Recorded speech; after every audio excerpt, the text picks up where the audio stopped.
Okay, so welcome everyone.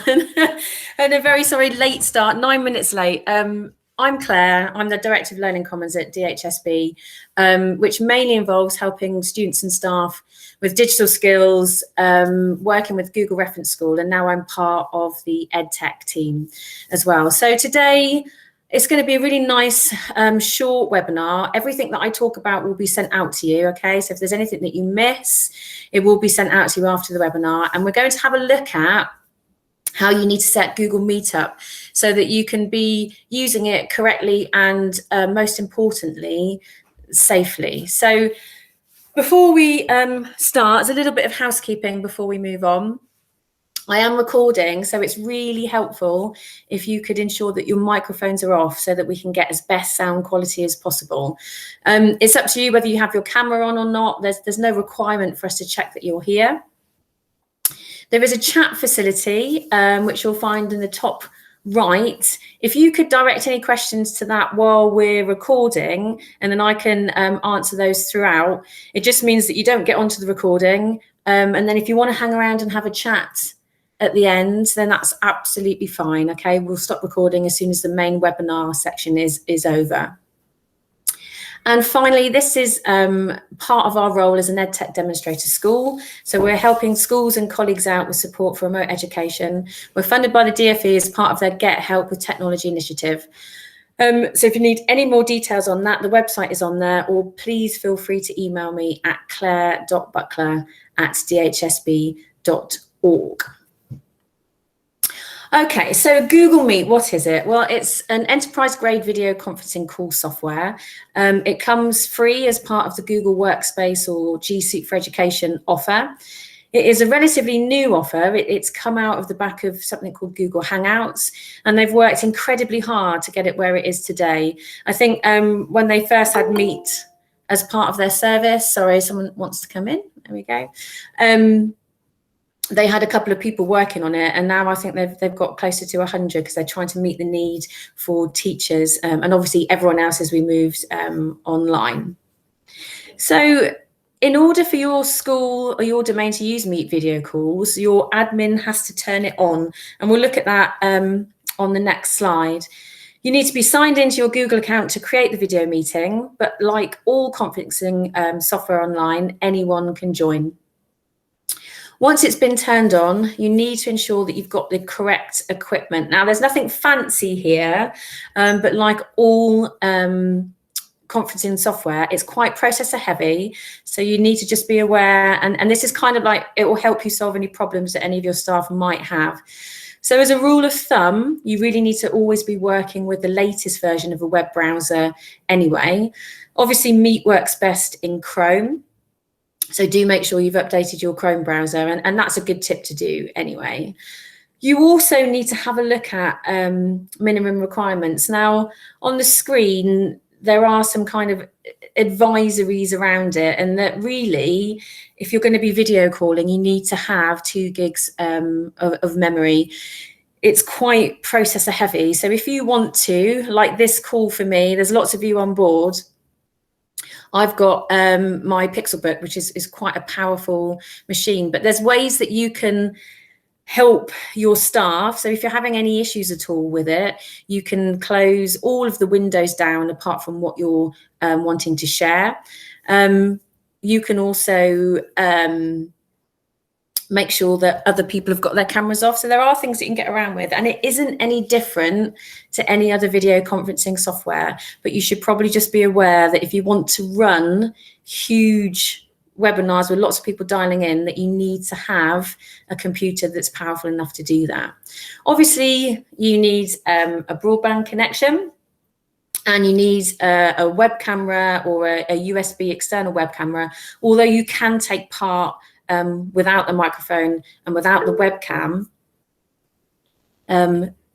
Sorry, there's someone wants to be let in. Without the webcam, and obviously just not have that interactivity. So just let someone in. Nikki, have you got a hand up?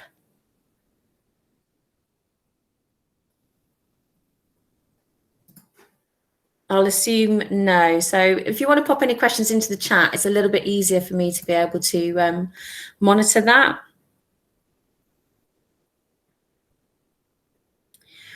Okay, so are there different versions of Meet? Well, yes, there are. So the difference on how Meet works for you depends on whether you pay for enterprise or not. So here at DHSB, we have an enterprise license. And if you look on the screen, you can see the added features that we get for that. Now, it may or may not be appropriate for you. The main things that you do get are live streaming for up to 100,000. We also get the ability to have 250 people on board instead of 100. Noise cancellation is a new feature, so it cancels out background noise. Breakout rooms, polls, Q&A, and track attendance only come with enterprise. However, on the right-hand side there, I've got some Chrome extensions. Now, you will get this sent to you, and those are all live links. So you've got Nod. Someone wants to come in, bear with me. So you've got Nod, that allows participants to provide reactions during meetings. So if you've got Nod installed, you can get emojis like thumbs up and hand raise, and that they let you react during the meetings. We've got hand raise, which is built into all of the standard, but this if you want anything extra. It's quite a cool feature if you've got a virtual class with lots of attendees. However, you have to make sure that everyone's got it installed, which you can get your admins to do for you. You can push it out to everybody. Duelless lets you share your presentation with your meeting participants, but still watch them at the same time. So I don't know if any of you have presented from Meet, but generally the people that you're presenting to disappear and you can't see them. With Duelless installed as an extension, you can have two windows. So one for your presentation and the other one to see meeting participants. But of course, you can already split your tabs if you're happy doing that. And if you use the shortcut key Alt and square bracket, then it will split your window into two for you anyway. So you don't necessarily need that. If you've used Zoom or any other video conferencing tool before, you might have faced challenges with muting and unmuting your microphone quickly when you want to speak. So if you install push to talk, for example, you've got a space bar that you can press quickly to mute and unmute your microphone. However, if you're using Meet, Control D is a shortcut for on and off mic anyway. Other things that might be important, but you don't want to upgrade for enterprise, are the ability to track attendance. So you can install Meet Attendance as an extension, and that will take your attendance and send it to you in a Google Sheet. It automatically records all the attendees of your meeting. And the breakout room extension allows you to create several rooms and split your attendees across them. So we have that as part of enterprise, but we don't tend to use it as the rooms are not recorded the same way as the main room. But obviously that's down to your school policy. Now, oh, someone wants to come in, bear with me. So for the purpose of this webinar, we'll just look at the standard features only, because that's what the majority of people will have. But I can talk about the extra functionality at the end if anybody wants to hang around. Also worth noting, if you have a look on there, is that we can record meetings and save them to Drive with Enterprise. And with the normal license, you have this little asterisk. So currently, Education Edition customers can record free of charge, and this was enabled, I think, whenever we went into the first lockdown. But what they're going to move to is an idea of a temporary recording. I think basically they're just obviously running out of a lot of room to store everything. So what will happen if you don't buy Enterprise is your meetings can still be recorded, but they'll go into a temporary folder, and if you don't take them out and store them somewhere else, then they will be deleted.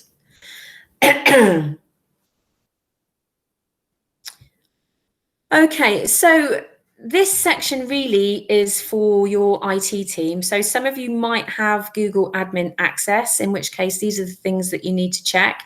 But if you don't have access to this, then just take note of it and just check with your IT support. So all of the admin settings in Google can be turned on and off for individual groups. So the first thing that you need to do really is make sure that you've been set up so that your staff and your students are in these separate containers. So in Google Admin, they're called organizational units. And at the very least, you need to have staff and you need to have students. So at DHSB, within our staff container, we've then got them separated into departments. And in our student container, we've then got them separated into year groups. But that's completely up to you and what your IT people think that you need. But definitely for Google Meet and for other services, you need to have the ability to turn certain things on and off for individual groups. So do make sure that you have your students in a separate organizational unit to your staff.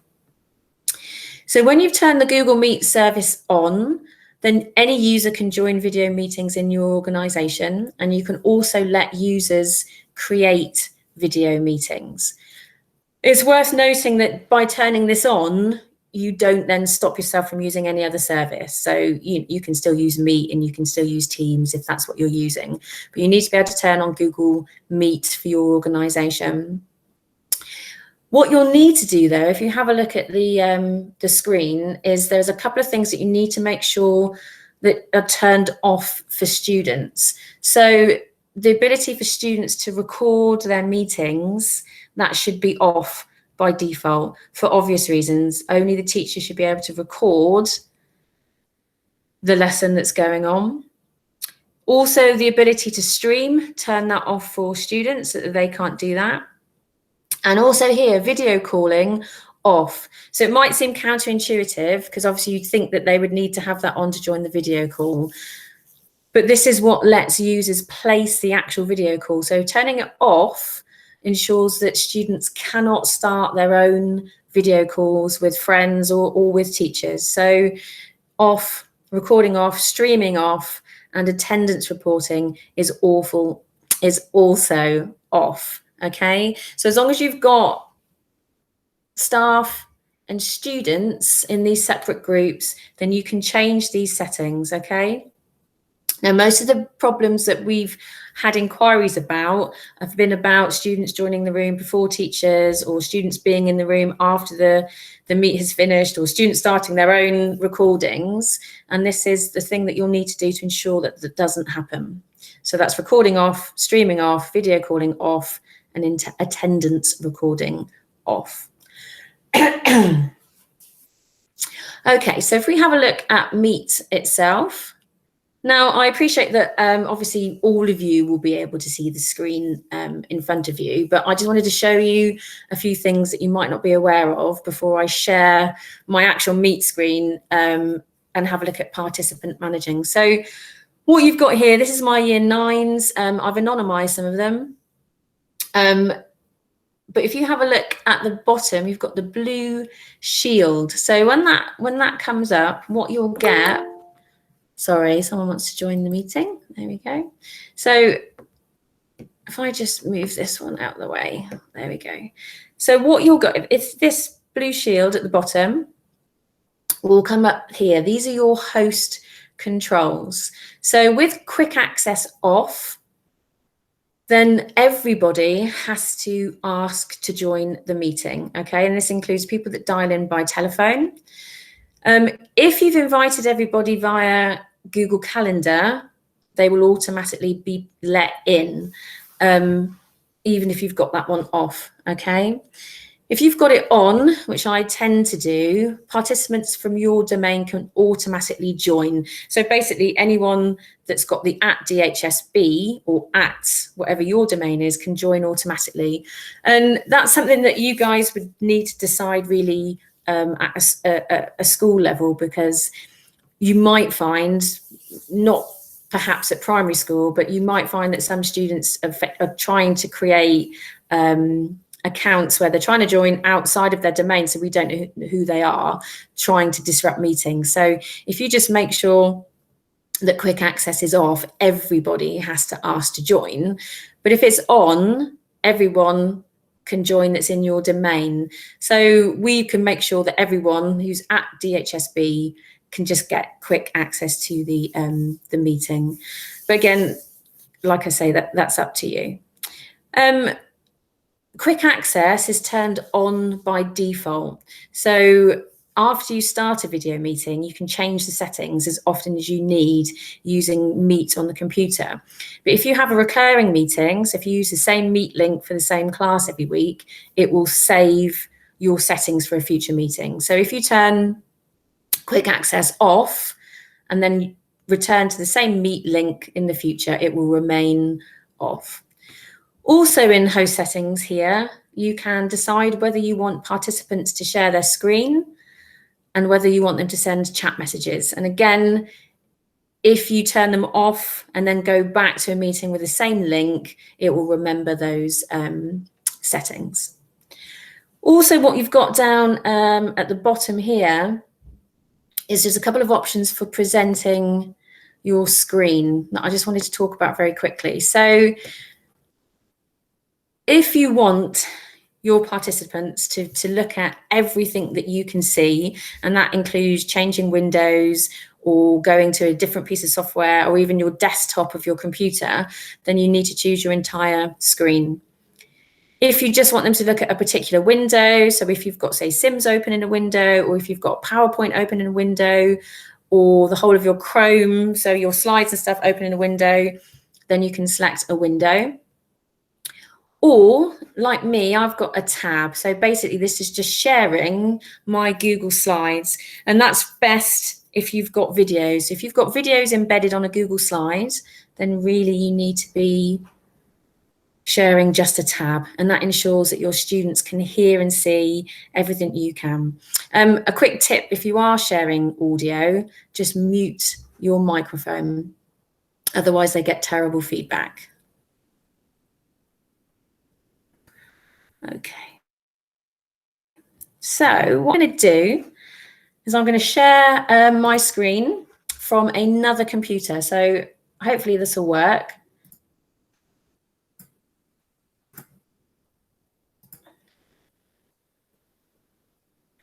Okay, so what's really good about Google Meet is I can share, or I can invite other people to share. I don't have to stop sharing. It will just override what I've got on the screen. So this is me sharing from a different computer. And the reason I want to do this is I just want to talk a little bit about some of the extra things that you've got, which you can't see from my Meet screen while I have a presentation. So really important with Google Meet is the ability to manage your participants.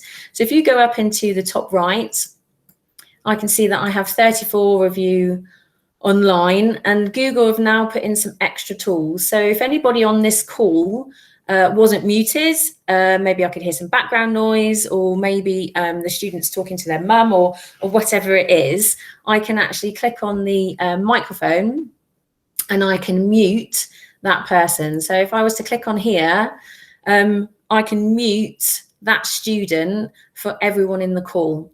If I do that, I can't then unmute them. Obviously, it would be a privacy issue if I could unmute someone else's microphone if they didn't want me to. But it's really handy if you could just go down through a class and you can just click and mute one of your students. And if they want to talk again, they can. They just need to go in and unmute themselves from their panel. You've also got, if I just go back to me, on the three dots here, you have the ability to remove a student from the meeting. So I don't know, they're being unruly, or they're not listening, or perhaps you know that they've left their desk and it's still on, so you can remove them from the meeting. And what that does is it then requires them to ask to join again. So if you throw someone out, the student will go out, they can go back onto the Meet, but it will ask you as the meeting host whether you want them to come back in again. And you can obviously say no. If you kick them out twice, they lose the ability to ask to come back in again, but they can come back in on another session. So that's quite handy. So Alexandra, are you able to mute all at once? No, currently that's not a feature. It is coming on the Meet roadmap, but it's not there yet, and it would be super handy. But at the moment, no, you're going to have to go down and just go and see if anyone's microphone is on and mute them that way. So yeah, it would be really nice, but it's not there yet. Also at the top here, you've got host control. So if you don't want to go down to your blue shield here and just turn some things on and off, so I'm just going to stop you guys from sharing your screens for the minute. You can also do it at the top here. So you can turn the ability for the chat to come on and off. Also, as I think you've all noticed, we've got the ability to monitor messages, which again, I can just turn off at the screen here to save me going back down to the shield. And this one here, I'm not going to talk about these in the scope of this meeting today, because these are enterprise only features. I'm happy to hang around at the end and discuss them though, but you have the ability to set up smaller rooms so you can send your students and you can dip in and out of each room, so you can move across the rooms. You can get quick polls for everybody, and you can also set up Q&A, which is very similar to the chat, but what you can do is make the question, you can delete the question if it's not appropriate. Whereas on the chat, I don't have the ability to obviously change that. And it can be tempting for some students obviously to waffle on the chat. New feature for Meet is the ability to change your background. So if you go down to the bottom right, you've got your 3 dots. If you click on this one, you've got change background. New this week or last week was the ability to upload your own background. So if you've got a school logo or anything like that, you can actually add a background and have that. Or you can choose from any of these. Now, do be aware, I don't have my camera on in this one, but if you do choose to have a background, again, it's quite intensive graphically. So if you know you're on low bandwidth, or you know that your computer's not quite up to the job, it's probably best to leave those off. But you can have a slight blur or fully blur your background, which is quite nice if you don't necessarily want people to see where you are. Also, on Meet now, we have the option to open a Jamboard. So for those of you that have not used Jamboard in G Suite, it's like an interactive whiteboard. So there are really good ways to use these in the classroom, and we look at some of those at the webinar tomorrow. But just to show you what you could do with a class, I'm going to open up a Jamboard that I've created. Hopefully, yeah, here we go in my bits and pieces. If I click on this one, this is just a template that I've made, and I'm going to give you all edit access. I'm going to send it to you, and what will happen is in the chat, there you go, I've shared a Jamboard file with you, and what the class are able to do is all go on to the Jamboard, and you can use, on the left hand side here, you've got really nice sticky notes, so you could ask a question. If I could spell, there we go, change the color, save it, and then I have the ability to move that around. And what my students quite like to do is to make it a little bit wonky for some reason. And all of you that have been invited can add bits and pieces to the Jamboard. You've also got a text editor, and our students at DHSB are really lucky. Their one-to-one Chromebooks are a Lenovo 500E, so they've got the pencil, so they can write directly onto their Jamboard. And if you look at the top here, you can have multiple topics, so you could add more Jamboards as you go across. And what you can do, which we'll look at tomorrow, is actually you can assign one of these each in classroom, so they can actually have their own Jamboard and move things around, which is really nice kind of addition to primary. So if you have a look, we can go through, and each student can have a frame. There's lots of potential here, so if you want to have a go and stick a post-it note on, then do. The only thing I would say with Jamboard, sometimes if you've got a smaller screen computer, so I've just switched over to my large monitor, is that it can disappear onto another window and you've got to go and find it again. So this is Jamboard. You can do a sticky note, pen, add an image, laser, and you can just, I can point at it like and do this, which the kids really like.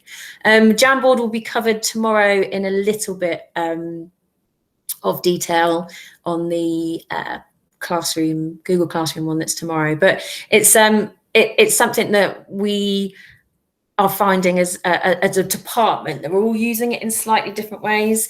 It's been really good fun. However, actually, just while we're talking about it, be aware that whilst I can see your emoji drawing, once the Jamboard's been done, you can't actually tie post-it notes to people. So I can't necessarily see who's written what. Now, the students don't know that, but obviously there is the potential to stick something a bit cheeky on it. I don't know what your students are like. So that's Jamboard. We've done managing participants. A couple of other things in your more options that you might be interested in are the layout. So this is really helpful if your computer is struggling. So if you don't necessarily have the best laptop in the world. Tiled, I like to have tiled on, there you all are, when I've got my class for obvious reasons. Unfortunately, in secondary school, most students seem to have it off. So sometimes it's depressing and you're staring into the void of just letters. So you can just turn them off. So Spotlight will have what we're focusing on. Sidebar, exactly what it says. So you guys are there on the side. And Auto, it kind of does what it thinks is best. I'm not entirely sure how it works that out, if I'm honest, though. So I tend to have it on tiled for a class, but for today, because there's lots of you, and I'm very conscious that I was late, and so a bit embarrassed, I'm going to stick it on Spotlight so I don't have to look at all your faces. I'll just get rid of that. And down the bottom here, the maximum you can have, I think, is 60. Let's have a quick look. Oh, it was 49. I was wrong. So you can't quite get everybody on. So I pop that, get rid of that, go back down here, and then captions are new-ish. Captions, there's been a lot of work around Google and their auto detection of language and the use of captions. There's no point me putting them on this screen.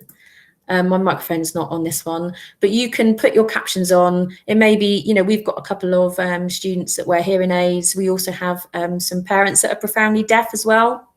So the ability to turn this on, it's not perfect, but it is worth knowing that you have it on. If you're recording, it won't record the subtitles. And new feature, you can put it into different language, should you want to give a webinar in French which could be quite good, obviously, for modern foreign languages. So I'll get rid of that one. Down at the bottom here,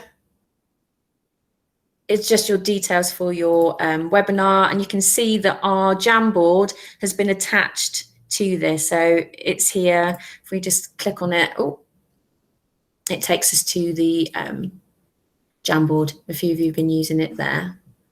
And then I'm sure you're all aware, because we've been on these devices for a long time now, haven't we? The mute and the camera. So what I should be able to do now is just stop presenting. And then I can go back, because it will, there we go, resume my presentation. There we are, nice and smooth. Okay, so, and do feel free, like I said, to pop some questions in the chat and we can have a look at those, but I will just get that one open. There we go. So I don't know if any of you are using Google Classroom yet, but the easiest way, in our opinion, to set up and manage your Meet is via Classroom. So for us, for students that might have 20 different classrooms, the students only ever need to go to Google Classroom every morning. So if they've got 5 subjects, they would navigate to Google Classroom. They'd go into their classroom, and for every lesson that they have with us, we do live lessons for every lesson. Their Meet links are in one place. So if you have a look here, we've got the Meet link. It's generated, it's in Classroom, and it's visible at the top of everybody's classroom here. So this is my Year 10 computer science class. Now, if you do it this way, and if you use Classroom, no student can click and join this Meet until you have entered. So if any of my students were here at, say, 5 to 10, clicking on this link, it would just keep saying video meeting has failed, video meeting has failed. So they can only join the link as soon as the teacher has clicked on it. Now, there is a small caveat to that, and that is at the bottom, the screenshot there, that's what Google like to call their green room. So it's the waiting room. So when you click on, you'll all have noticed this, you go into effectively a waiting room where you can check your audio and video. Now, if you leave it on this screen, students can join at that point. So just be aware that if they click it, if they go into Classroom and you're there, you need to be actually in the meeting, otherwise they can join. You can also throw them out of the meeting like I showed you, and they can't join again, they have to ask to join again. You can make the link visible or not visible. So if you go into your settings, which is here for each classroom, you can see this is where you turn your Meet link on. If you're not happy with the name, Google does, they are randomly generated, and I have seen some questionable letter placement. So if you're not happy, you can just click on here and reset that, or if you felt students have been sharing the link to other students and it's a pain, you can just reset it. And then here you can turn that link on and off, and what that does is it makes this disappear effectively. So what I tend to do is I tend to make sure I'm ready for my lesson. I click on the link myself, I join the Meet, I start recording, and then I'll pop on, make it visible to students. But that's just being doubly safe. They can't join unless you're already in the room. Also, if you do it this way, you can, as long as you leave last, they cannot rejoin the room after you've gone. So if you do it via calendar and leave, and you think the students have gone, the students can go back and all join the same link again. But if you do it through Classroom, as soon as they've gone, they can't come back in. So I've got a question. It says, can you stop the meeting for everyone, or do you need to be the last to leave? No, well, what you can do is you can go to participants and throw them all out, and then you leave. And again, it's like the mute all. There isn't a kick everyone out button yet. What tends to happen for me is students will be so the lesson will finish at 11, and I might have 3 students who've clearly gone off to make a cup of tea, or I don't know, do something else, and I just make sure I throw them off using the participant remove from meeting, and then I leave. And as soon as I've left and closed the meeting, they cannot rejoin. So unfortunately, Alexander, no, you can't stop it for everybody. You have to go down through the list. Joe says, when we record our meetings, they are saved as the meeting code in Google Drive. No. So the questions are, yeah, James, you can't, unfortunately, at the moment. And what we're having to do, which isn't great, because obviously we have 5 lessons a day sometimes, is as soon as it comes through, we get emails, we go in and change the name at that point. You can sort them by order, but no, it's one of those things that all of the things that you're saying, so the mute all and remove all, and also the recording different names, are all features that have been requested, and we're just waiting for hopefully Google to actually make those a reality. But the more people that vote for them, so I could send links, the more likely they are to do it. But that is a bit of a pain. What we tend to do though is have the same Meet link. So this one here, this Ego 62, I know that's my year 10s just because I use it so much, but it isn't ideal. A couple of things on this one is that only you and co-teachers can create, show, hide, and reset the meeting link. No one else can do it. No students can do it. You can copy this Meet link and send it out to anybody. You know, it works the same, but it just gives you that extra security knowing that you have to be there before the students. And that really is the essence of it. Now, there's a couple of things. One, I am so sorry about the start. I'm so grateful that you all hung around. And then I'm quite conscious that I was quite stressed, and I've kind of spoken quite quickly throughout this. But the key points really to make sure that you're okay with safeguarding is that your IT admin have checked the permissions for Meet. So effectively, it needs to be turned on for everybody, but then you need to have those few things turned off for students so that they can't make their own video calls, they can't record, they can't get the attendance, and they can't stream. You can get extensions, so you don't have to pay for Enterprise Edition. There's lots available, but they can cause issues. And actually, if you're having issue with Google Meet and you've got extensions on there, then the first thing you should do is always try and remove those first. Then have a think about how many windows you've got open and whether you can actually shut some of those down if you've got a slower computer. And don't forget, there is a Google dashboard which you can go to, and if they're having any worldwide issues, you can actually see that it's Google with issues and not your Meet service. And our advice, if you are using Classroom, is to do that for your Meet links. If you're not, then just generate a Meet link from meet.google.com. If you invite students via the calendar, they have too much control. They can come back into the meeting and they can join the meeting before you. And so since we released that webinar, Google have updated their services quite substantially, and I just wanted to show you some of the things that they've added to Meet quickly. At the beginning, you can now check your audio and video, and you can record yourself and see what it looks like, which is really handy if you're using Meet to just record content for your students. Also, they have added what we talked about was the mute all. So if you go into your where you can see all your participants, you can now just click all muted, and that will mute everyone in the call. It's really helpful, particularly if you've got a big class, you can't actually see who hasn't got their microphone muted. And also, when you end a call now, you can choose to just leave the call or end the call, and that will end it for everybody. So if you still have students that are hanging on, you can just click it and they all go. And again, that stops you from individually clicking on each student and removing them from the meeting. They've also added in more controls for the host. So if you do use Calendar, you should only be able to have host controls as a person who organised it. But again, the recommendation is still to use Classroom for your Google Meets. More updates are coming from Google, and I would recommend that you follow Google for Education on Twitter to keep updated.